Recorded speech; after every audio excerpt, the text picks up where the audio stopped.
स्वतःला कमी लेखणं हा ईश्वराचा अपमान आहे. कारण त्या निर्मात्याने कोणालाच निरुपयोगी बनवलेलं नाही. जगाला दाखवण्यासाठी जगू नका, तर स्वतःच्या समाधानासाठी जगा. कारण प्रेक्षक टाळ्या वाजवून निघून जातात. आयुष्य मात्र आपलं आपल्यालाच जगावं लागतं. म्हणूनच मैत्रिणींनो, तुम्ही जी गोष्ट ठरवलेली आहे, ज्या गोष्टी तुम्हाला करायच्या आहेत, ज्या ध्येयापर्यंत तुम्हाला पोचायचं आहे, त्या ध्येयापर्यंत तुम्ही नेहमी पोहोचाच. अट्टहासाने पोचा. लोक काय म्हणतील, कोण काय बोलेल, अनंत अडचणी येत आहेत, अजिबात याचा विचार करायचा नाही. नेहमीप्रमाणे सकाळ झालेली आहे आणि सकाळी सकाळी मी धूप-दीप करते हे तुम्हाला माहिती आहे. माझा आवाजसुद्धा तुम्हाला थोडासा वेगळा येत असणार आहे आणि तब्बल 10 दिवसानंतर मोठा हा लाँग व्हिडिओ आपला अपलोड होत आहे. शुभ सकाळ मंडळी, मी सुप्रिया स्वागत करते एका नवीन ब्लॉगमध्ये. तर आज की नाही हा ना व्हिडिओ होळी दिवशीचा आहे. तर होळी तर संध्याकाळी आपण साजरी करतो, पण चला म्हटलं आता ना मॉर्निंगचं रुटीन जे आहे ते तुमच्याबरोबर शेअर करूयात. आणि इथून मागे की नाही भरपूर व्हिडिओ मी शूट केलेले आहे, पण अपलोड करायचं ना मला जमलंच नाही. आणि आता हा भर उन्हाळा आलेला आहे. गुढीपाडवा कॉम्बो ऑफर आपली चालली होती आणि काय काय दगदग होत होती हे मलाच माहिती आहे. त्याच्यामुळं मग जरा व्हिडिओ अपलोड करायला जमले नाही. त्यानंतर कन्सिस्टन्सी मी नेहमीच ठेवण्याचा प्रयत्न करते, पण होत नाही. ते पण मी हळूहळू मॅनेज करून करायचा प्रयत्न करणार आहे. असं हे नेहमीच मी तुम्हाला सारखंच सांगत असते, असं पण होत नाही तसं. तर ठीक आहे, बघूयात. आणि आता की नाही मी सकाळी सकाळी हे केलेलं आहे, वाटाण्याची उसळ करायची ठरवलेली आहे. आणि हो, आम्ही कोकणात गेलो होतो, याचे मिनी ब्लॉग तुमच्याबरोबर मी शेअर केले, पण लाँग व्हिडिओ आला नाही.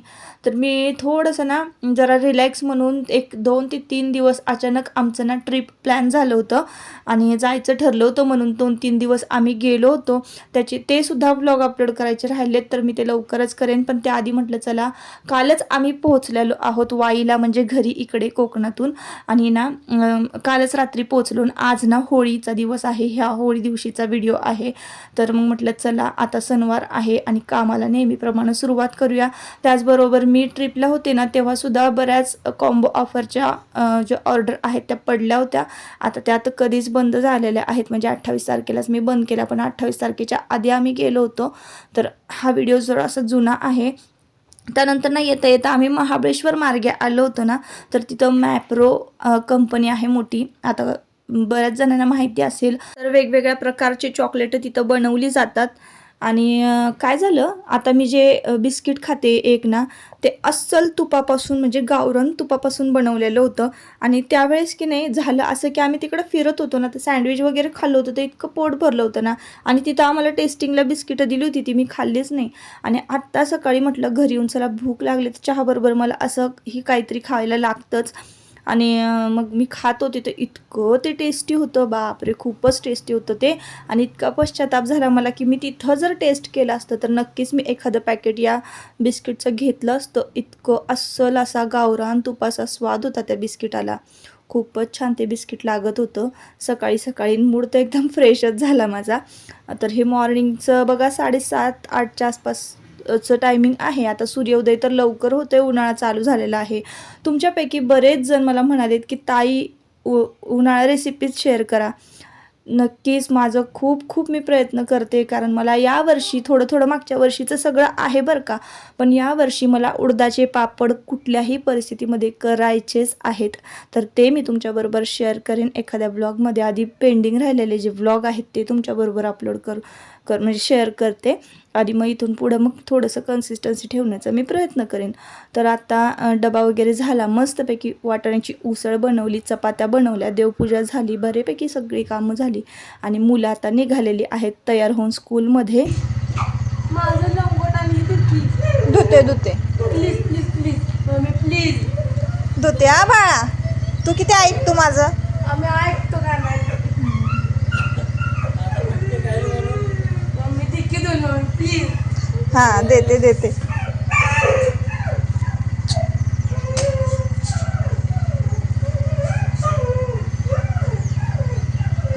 ते ब्रेकचं बघा. सकाळचे 10 वाजले आणि सोमवारच होता, मला तर असं वाटतंय. तर मग आता इथे ना 10चं टायमिंग असेल ना बरोबर, मुलं शाळेत गेली की इकडं बघा 2 आता जोडीदार माझे म्हणजे दोस्त झालेले आहेत, 2 कावळे. तर ते बरोबर 10च्या टायमिंगला येतात आणि आलेत की नाही, मुलांचं आवरून गेलं की त्यांना माहिती असतं डबा वगैरे स्वयंपाक झालेला आहे आणि मग चपाती खायला येतात. आणि एका मिनी व्लॉगमध्ये मी विचारलं होतं की कावळ्यांना काय देऊ नक्की? कारण चपाती नसली ना की मी भाकरवडी किंवा शेव हे असं ठेवते, पण तळलेली पदार्थ चालत नाही. आपल्या एका व्ह्यूअर्सनं सांगितलं होतं मला. आणि पक्ष्यांचं कसं असतं ना, आपण केलं तर चांगलीच कामं म्हणजे चांगलंच देण्याचा प्रयत्न करायचा. उगाच आपल्याला काही माहिती नसतं. तर एका व्ह्यूअर्सनं मला सांगितलं, "ताई चपाती देत जा. तेलकट आणि मिठाचं चालत नाही पक्ष्यांना." आणि खरं सांगू का, इतकी वेगवेगळी पक्षी आता यायला लागलेत ना, मी तर फक्त तुमच्याबरोबर हे कावळेच 2 हे तर रोज येतात आणि खरंच कावळे इतके हुशार असतात ना, की त्यांना बोलल्याला सुद्धा कळतं. काव ये म्हटलं ना, की ते येतात. दोन्हीही. आणि पाण्यामध्ये ना बघा, आता इथे थोडीशी जर कडक चपाती झालेली असेल ना, तर पाण्यामध्ये बुडवून बुडवून खातात. आता तुम्हाला दिसेलच. तर बघा, आता इकडं त्याने चपाती ना अशा म्हणजे पंजामध्ये धरलेली आहे त्याच्या पायामध्ये आणि ती चोचीत घेणार. हे बघा, बुडवून बुडवून खाणार. म्हणूनच मग ना या माठातलं पाणीसुद्धा मला ना दररोज चेंज करावं लागतं, जेणेकरून म्हणजे डेंग्यूचे जे डास आहेत ना, ते त्याच्यामध्ये अंडे वगैरे घालू नयेत म्हणून तेवढी स्वच्छता तर करावीच लागते. असो, आपण काहीतरी म्हणजे नाही का, माझं म्हणजे काहीतरी देणं राहिलं असावं म्हणून पक्ष्यांना मला आज खायला म्हणजे द्यायला मिळतं आहे, असंच म्हणूया आपण. आणि निसर्गाच्या सानिध्यात नेहमी राहण्याचा प्रयत्न करायचा ना. ही जीव जे आहेत ना, पक्षी म्हणा, कुत्रा, मांजर खूप निस्वार्थी असतात. फक्त ते आपल्याला त्यांना काही नको असतं. खायला दिलं की झालं असं आहे. मस्तपैकी वाटाण्याची उसळ बनवली आणि उसळ इतकी टेस्टी झाली ना, बऱ्याचदा रेसिपी तुमच्याबरोबर शेअर केलेली आहे. अर्धीच चपाती राहिली होती माझ्यासाठी, मग गरम गरम पुन्हा एक चपाती लाटली. सकाळी सकाळी मी सुद्धा जेवून घेते 10 वाजता आणि त्यानंतर मग मी मशीनवरच बसलेली असते, शिलाई मशीनवर काम करत. मग परत 4-5 वाजताच उठते, म्हणूनच मग मी एकच टाईम जेवून घेते आणि मस्तपैकी अशी उसळ, चपाती, लोणचं वगैरे असलं ना, तरी पण एकदम पोट भरतं. त्यानंतर ना, कालच आम्ही आलो ना ट्रिपवरून, तर ट्रिपला जाताना हे करताना एन्जॉय करताना तर खूप भारी वाटतं. पण तिकडून आल्यानंतरचं जे काही हे आवराआवर असते ना, तर ते सगळं म्हणजे करावंच लागतं ना. आपण एकदा ट्रिपला गेलो ना, असं वाटतं काय तिथं कपडे धुवत बसायचे ते आणि काय करायचं आहे. आम्ही गेलो होतो पोहायला, म्हणजे भिजायला, समुद्रात पोहायला म्हणतं म्हणजे भिजायला गेलो होतो. आणि समुद्राची कशी वाळू वगैरे सगळ्या कपड्यांमध्ये, खिशांमध्ये बसते जाऊन. आणि मग असं वाटतं तिथं काय कपडे धुवायचे, ते ओले कपडे तसेच आम्ही आदल्या दिवशी भरले पिशवीमध्ये आणि आणले. आता हे इथं कम्फर्ट वगैरे टाकून सगळं व्यवस्थित करून ती वाळू काढून धुवायचे. आणि मशीनमध्ये तर हे कपडे टाकू शकत नाही, कारण मशीनमध्ये जर सगळी वाळू जाऊन बसली तर मशीनच लॉक होईल. म्हणून मग जे रेग्युलर कपडे आहेत ना, तेच मी मशीनला लावायचं ठरवलं. आणि तिकडनं आल्यानंतर पण बरीचशी कामं होती. म्हणजे ना गहू वगैरे दळून गेले होते मी, ना अचानक जायचं ठरलं. त्याच्यामुळं ना कुठले कपडे घ्यावे आणि काय घ्यावे काही कळतच नव्हतं. माझेच सगळे कपडे एका बॅगमध्ये धपाधप भरले. आणि तुमच्या दादांचं ना आयुषचं तर काय 4-5 शर्ट भरले होते, 2 भरमुडे भरले होते, घातलेलं एक पॅन्ट एवढंच होतं. पण म्हणजे बघा ना, आपलंच भरपूर असतं बाहेर गेलं की. आपलेच कपडे, साड्या, जसं की तुम्ही रील्स बघितलेले आहेत. व्हाईट साडीबद्दल पण मला 1-2 कमेंट आल्या होत्या की ताई साडी कुठून घेतली, पर्सनल या ह्याच्यावर, पर्सनल आपलं व्हॉट्सअपवर बिझनेसच्या. तर फॅक्टरी आउटलेट म्हणून इंस्टाग्राम पेज आहे, त्या पेजला जा आणि फॉलो करा. छान छान व्हरायटी असतात. आम्ही स्पेशली कोल्हापूरला जाऊन त्यांच्या फॅक्टरी आउटलेटला व्हिजिट केलेलं आहे, तिथं बरीचशी खरेदी केली. साड्यांची क्वालिटी एक नंबर आहे, कलर तर अजिबात हलला नाही. ती साडी खरोखरच सूत एकदम मऊसूत असं आहे, अगदी धोत्राचं कापड कसं असतं तसं ते आहे आणि खूपच ती सुंदर दिसते. अजून त्याच्यावरचं मी ब्लाऊज पण स्टिच नाही केला, काळाच ब्लाऊज वेअर केलेला आहे. तुम्ही ती रील पाहिली असेल आणि सगळ्यांनाच आवडली. खूप छान छान कमेंट त्या रील्स खाली होत्या ना, त्याबद्दल खरंच आभार मानते तुमचे. आणि काहीच नाही, मी काहीच मेकअप केला नव्हता, काहीच नव्हतं, आंघोळ पण झाली नव्हती. बीचवर जायचं होतं पण थोडासा वेळ होता सकाळी, तर चला म्हटलं समोरच मस्तपैकी अशी नारळाची बाग होती ना, त्या बागेमध्ये गेले होते फोटो काढायला. आणि सकाळच्या उन्हामध्ये ना इतके छान नॅचरली एकदम मस्त फोटो आले होते ना, खूपच छान. आणि मी तुम्हाला बरेचदा म्हणते असं फोटोशूट करेन, तसं फोटोशूट करेन, काही होतच नाही माझ्याच्याने. तर आता बघूयात, जसं होईल तसं करण्याचा प्रयत्न करेन. आले आले ना रात्रीच मी बेडशीट वगैरे सगळं काढली होती बेडवरची आणि आल्या आल्याच रात्री सगळं संपूर्ण बेडरूम वगैरे झाडून झटकून पुन्हा कपडे वगैरे सगळे घड्या घातल्या होत्या, कारण मी जसं आहे तसंच पसारा टाकून गेले होते. आणि मग त्यानंतर रात्री काढलेली बेडशीट आत्ता सकाळी सकाळी मी मशीनला लावून दिली आणि मग स्वच्छ धुवून घेतलेली आहे. आणि पुन्हा एकदा बेडशीट एकदम मस्त क्लीन चकचकीत झालेलं आहे. ही बेडशीट ना मी मिशो की फ्लिपकार्टवरून घेतलेली आहे, पण एकदम मस्त बरं का, क्वालिटी छान आहे. 2-3 बेडशीट घेतलेल्या आहेत. पाहिजे असेल तर प्रोडक्ट मी टॅग करते, तुम्ही डिस्क्रिप्शन चेक करा. आणि खूपच छान बेडशीट, क्वालिटी एक नंबर आहे. त्याच्या आजूबाजूला ना इलॅस्टिक आहे आणि कलर पण इतका छान दिसतो ना उठून, हा पिवळा कलर. पूर्ण बेडरूम अशी म्हणजे कुठल्या पण रूममध्ये घातलं तर एकदम असं ब्राईटच होऊन जातं, एकदम असा प्रकाशच पडायला लागतो. म्हणूनच मला येल्लो कलर आवडतो. मग त्यानंतर बेडशीट धुवून झाल्यानंतर ना रेग्युलर कपडे लावली होती आपली, जी घरातली होती ती, आणि जी आमची भिजवलेली होती ना, भिजलेली होती जी वाळू वगैरे गेलेली होती, तर ती मला आज हाताने धुवायची होती. त्याचबरोबर की नाही मला ना 1-2 पार्सल द्यायला गावातसुद्धा जायचं होतं, मार्केटमध्ये कुरिअर द्यायला. तर त्याआधी म्हटलं चला आता खाली निघालेली आहे मी कपडे भिजत घालायला ना, तर ही कढई की नाही इतकी तेलकट चिकट झालेली आहे ना. भांडे घासताना आपण किती जोर लावून घासले ना तरी बघा काही काही डाग येत नाहीत, की चिवट असतात की अजिबात निघत नाहीत. त्याच्यासाठी ना मी हे लिक्विड वापरते. हे हॅपी प्लॅनेटचं लिक्विड आहे. तुम्हाला जी समोरची खिडकी दिसते ना, ती याच लिक्विडने एकदम चकाचक होते. आधी मी इतकी मेहनत करायचे, एवढी निरमा पावडर लावायचे आणि घासायचे, अजिबात तेलकट ती खिडकी निघायची नाही. आता हे लिक्विड जे आहेत ना, असं आता बघा जेवढं मला माहिती आहे 2 प्रकारचे लिक्विड, त्यातलं एक लिक्विड खूपच स्ट्रॉंग आहे, जे की मिशोवर मिळतं. हे हॅपी प्लॅनेटचं मी जे घेतलेलं आहे ना, तर ते फ्लिपकार्टवरून घेतलेलं आहे. पण मिशोवरचं जे लिक्विड आहे ऑल क्लिअर, थांबा 1 मिनटं, मला आठवत नाही आहे त्याचं, ऑल क्लीनर का असं काहीतरी, तर ते खूपच एकदम हाय, मी डिस्क्रिप्शनमध्ये टॅग करते, तुम्ही चेक करा. तर ते खूपच स्ट्रॉंग आहे बाबा, इतकं स्ट्रॉंग आहे ना की एकदम तेलकट जे काही डाग असतील ना असे सोलल्यासारखेच निघतात. म्हणूनच तुम्ही एकदा डिस्क्रिप्शन बॉक्स चेक करा. आणि त्यानंतर ना खाली आले गार्डनमध्ये. आता सणवार आहे आज, तर म्हणावी अशी स्वच्छता करायला मिळाली नाही, कारण वेळ पण कमी होता. आणि खरं सांगू का, आम्ही गेलो होतो ना कोकणात, तर मला रायगड पण बघायचा होता, पण आता कालचा दिवसच पुरले नाही आम्हाला तिथं, आणि रायगड बघायला मिळालं नाही, कारण आज सण होता, होळी होती आज. तर आज घरी येणं कुठल्याही परिस्थितीमध्ये गरजेचंच होतं. सणावाराला आपल्या घरी आपल्या घरी आपण असलेलं बरं असतं, म्हणूनच.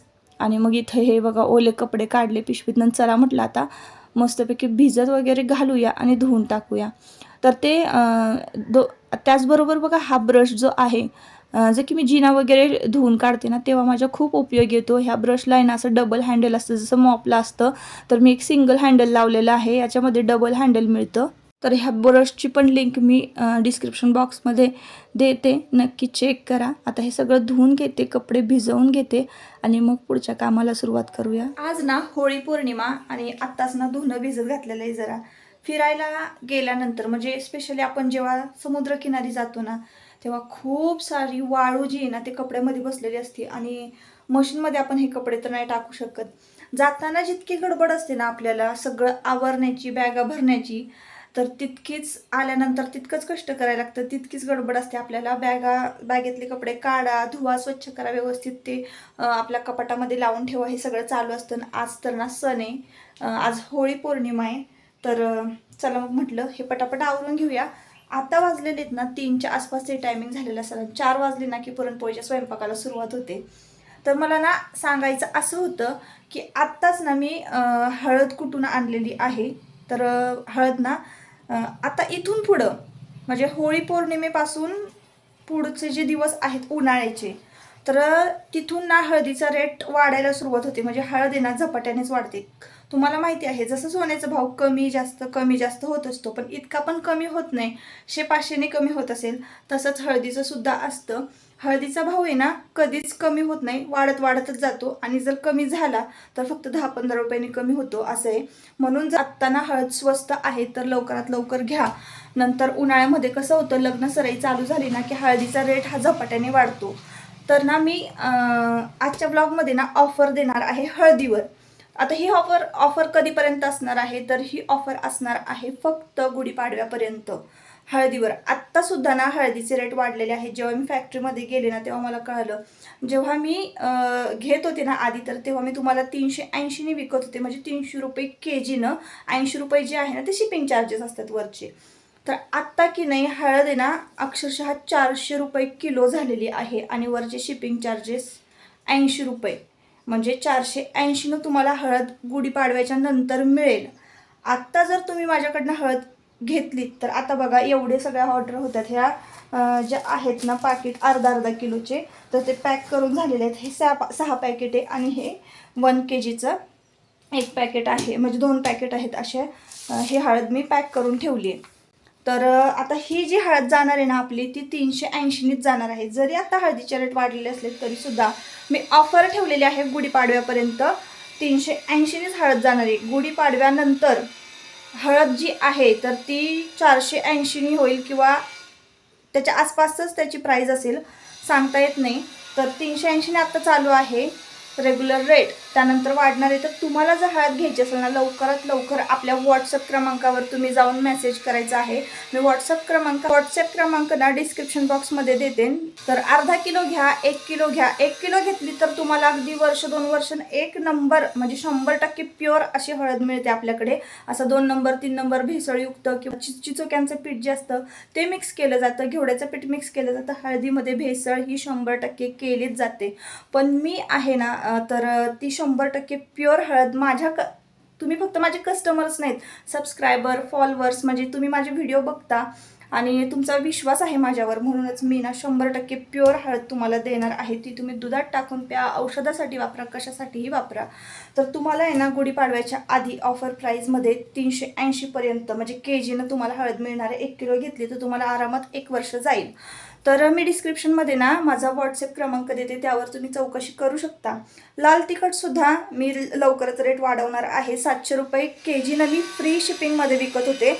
80 रुपये हे शिपिंग चार्जेस घेतलं जातं 1 किलोचं आणि 630 रुपये किलोनी मी कांदा लसूण मसाला देते. आता तुम्ही बघताय कांदा लसूण मसाला किती म्हणजे महाग आहे, कारण त्यामध्ये खडे मसाले खूप महाग खडे मसाले मिक्स केले जातात आणि शिवाय मिरची बघा किती महाग आहे. आता उन्हाळ्यात तुम्हाला माहिती असेल, म्हणूनच आहे ना कांदा लसूण मसाल्याचे सुद्धा मी रेट वाढवणार आहे. सध्या गुढीपाडव्यापर्यंत मी कांदा लसूण मसाला आहे त्याच किमतीत विकणार आहे. त्यानंतर जर तुमच्या म्हणजे ऑर्डर ज्यांच्या कोणाच्या येतील तर रेट वाढलेले असतील, म्हणूनच आजच्या ब्लॉगमध्ये हे क्लिअर करायचं होतं मला.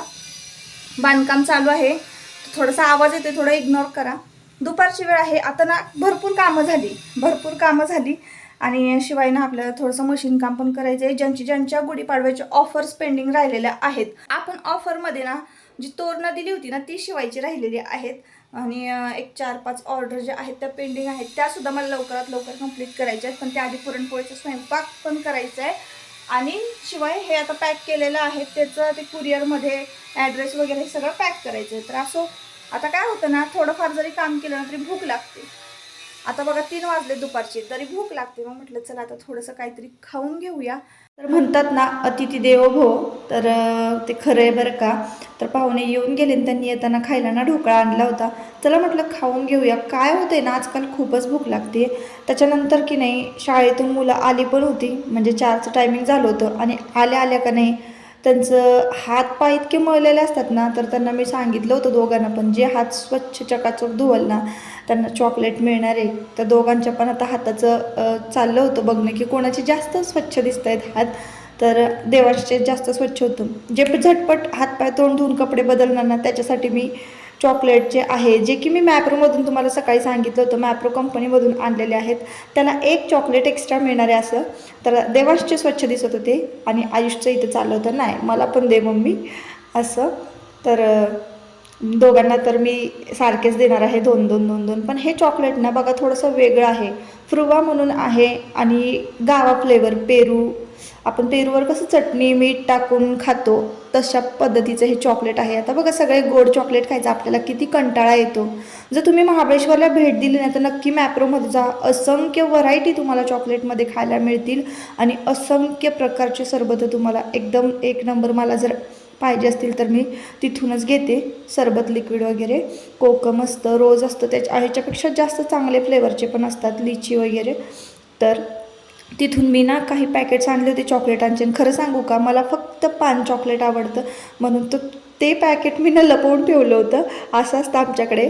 तर चॉकलेट म्हणजे एकदा का आयुषच्या हातात पडले ना एखादी वस्तू, तर ती मग काय परत खायला मिळत नाही, असं असतं.